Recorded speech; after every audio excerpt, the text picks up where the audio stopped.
Kembali lagi di Super Moms. Di episode pertama, kita sudah membahas perjuangan Mama Namira bersama Aurora.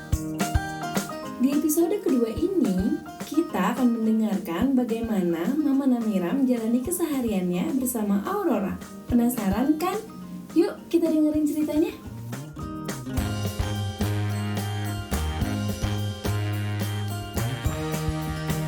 Oke, nah tadi kan ngomongin soal ASI, ngomongin soal nutrisi gitu.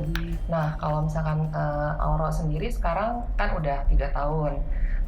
Waktu itu MPASI-nya ketika ASI juga udah stop itu menggunakan apa aja biasanya? Ada yang khusus atau pada umumnya?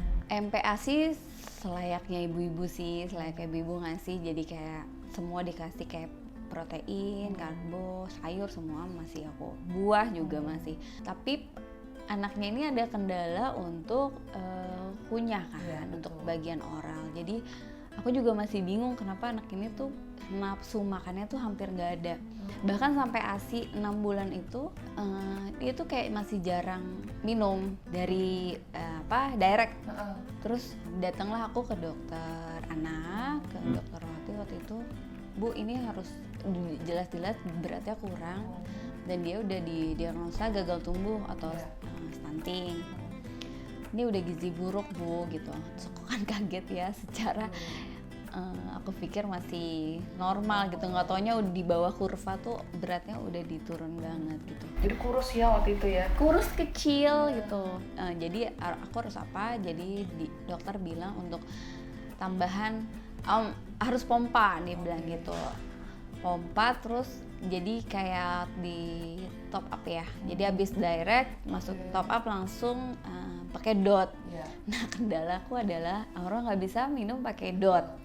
Ya udahlah di situ stres berkali-kali lipat itu sebelum MPASI jauh. Itu jadi di bulan keempat, kelima itu sih masih nggak bisa top up juga sampai udah pakai sendok apa semuanya kayaknya masuknya nggak maksimal gitu gitu susu. Ya udah akhirnya boleh MPASI dini gitu untuk tambah. Nah dia juga nggak ada nafsu makan, tak kenapa gitu kan. Pokoknya tiap dari newborn sampai 6 bulan 7 bulan itu makin lama dia kayak frekuensi minumnya tuh makin berkurang. Jadi kalau dia lapar dia nggak nangis? Nggak. Oh, dia Aurora tuh mesti kita aku juga bingung baru inget kalau dari umur 3 bulanan deh sampai setahun tuh orang nggak pernah nangis. Oh oke. Kayak air mata itu keluar hampir nggak ada, kayak nggak ada ekspresif gitu, diem aja diem ya. Aku pikir emang kayak happy aja nih anak gitu, ketawa aja gitu. Oke. Lalu saya lihat kan dia masih menggunakan selang ya. Nah itu setelah susu yang disuruh dokter itu nggak masuk gitu. Jadi setelah alergi itu kan berarti alergi susu sapi kan untuk tambahannya. Tapi dia juga alergi, jadi aku harus pakai susu lain, misalnya kedelai gitu. Nah untuk masukin si susu formula itu Aura tuh masih susah banget dan targetku nggak cukup. Kayak misalnya Bu sehari 500 mili misal, Aura cuma 200 dan itu nggak kejar. Sampai akhirnya dokter gizinya bilang mau kejar nggak nih, mumpung anaknya masih bisa kita kejar nih berat badannya dengan yang itu pakai NGT ya. Itu dari mulai umur 6 bulan? 13 bulan. Jadi aku mulai percobaan 4 bulan untuk si Sufor dan lain-lain itu kan.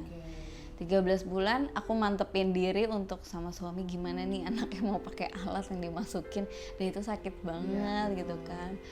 Anaknya happy nggak, anaknya nanti bisa ketawa lagi nggak, anaknya masih nyaman nggak, tidur gimana gitu. Dan itu permanen kah atau dicopot? Sebenarnya cuma butuh sampai beratnya stabil. Setelah kita berdua, apalagi suami udah mantepin aku juga ya udah pasang. Hari itu juga pasang sama dokter Clara. Ya drama lah. Drama, iya dan sampai pengasuhnya juga semuanya drama, nangis pertama kalinya ngelihat anak pakai alat kayak gitu dimasukin ke dalam tubuh.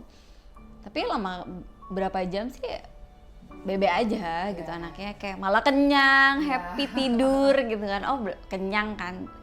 Nah itu drama muntah-muntah. Habis itu ternyata nggak cocok dengan bahan si selangnya, itu kita ganti-ganti. Akhirnya pakai silikon yang tadinya seminggu sekali kita ganti. Pokoknya dokternya sangat bantu banget deh. Misalnya aku juga pakai WhatsApp gitu kan. Jadi selang itu juga beragam bentuknya, bentuknya, terus masa pemakaiannya. Kan kasihan seminggu sekali dicolok gitu. Jadi aku gantinya yang sebulan sekali gitu. Dan bahannya lebih lembut, pakai silikon gitu. Tapi kendalanya cepet copot. Jadi mau nggak mau ya. Jadi karena lebih licin kan bahannya gitu. Oke, nah apa aja yang dimasukin dari selang itu selain susu? Hanya susu Jadi aja. Karena selangnya juga memang bukan yang buat untuk makanan yang di blender gitu, bukan. Jadi hanya susu aja. aja. Sampai sekarang masih menggunakan itu?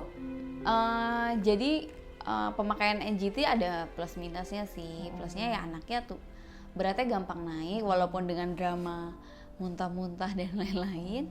Minusnya anaknya kan jadi nggak terlatih bagian mulutnya, taunya kenyang aja gitu kan. Jadi harusnya saat pemakaian NGT tuh aku masih tetap kasih makanan, maksudnya kayak cemilan biar dia tahu mulutnya. Iya, cuman waktu itu Oro tuh sama sekali nggak bisa. Jadi walaupun makanan kecil aja kayak biskuit gitu dia muntah gitu. Daripada kasihan kan, aku ya udah deh kita stop dulu, paling air putih atau enggak sih susu itu gitu. Cuman biar tahu-tahu rasa aja, biar dia nggak lupa nelen atau apa gitu.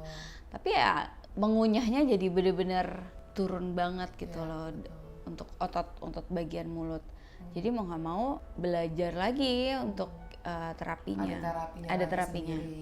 Jadi kalau sekarang udah mulai mau, jadi kalau MPASI disendokin. Ya udah setahun ini sih, udah udah 6, nggak ada lebih dari 6 bulan Aurora udah makan. Udah happy banget, udah makan banyak banget. Tapi permasalahannya adalah di cairan. Jadi makannya udah oke. Nah itu si air putih atau air susu, pokoknya cairan itu orang nggak mau. Jadi kendalanya masih di situ. Kalau kurang cairan anaknya dehidrasi. Karena aku sempat dokternya udah, Bu ini udah oke beratnya, boleh dicopot pelan-pelan, misalnya 3 hari sekali, ntar pasang lagi atau seminggu. Jadi kalau lagi dicopot, dimasukin susunya, dicoba lagi gitu kan. Nah aku waktu itu sempat seminggu aku copot tuh, kayak survive deh nih anak nih. Selaper-lapernya masih pasti dia mau minum. Makan sih makan, tapi minumnya ini yang nggak mau. Terus tiba-tiba badannya lemes. Aku pikir ya emang, makannya asupannya kurang. Akhirnya aku kontrol kan seminggu tuh. Nih dok, turun banget sih. Dari copot selang langsung drastis turun 2 kilo selama seminggu. Tapi memang kayak gitu prosesnya. Langsung dokternya bilang, cek urin. Pas dicek, kalau nggak salah urin waktu itu dia tuh kayak kurang gula gitu, kayak kurang energi. Kan dia harus ada fisioterapi yang butuh banyak energi kan, jadi dia di situ kurang. Kalau nggak salah ketonnya +3, jadi dokternya ya udah Bu pelan-pelan lagi pasang lagi, nanti kita coba lagi gitu. Oh, jadi itu cara Mama Namira merawat dan memberikan nutrisi untuk Aurora. Lalu, apalagi ya selanjutnya? Di episode ketiga, mamapapa.id akan membahas lebih spesifik dari sisi Mama Namira. Penasaran? Tunggu di episode selanjutnya ya.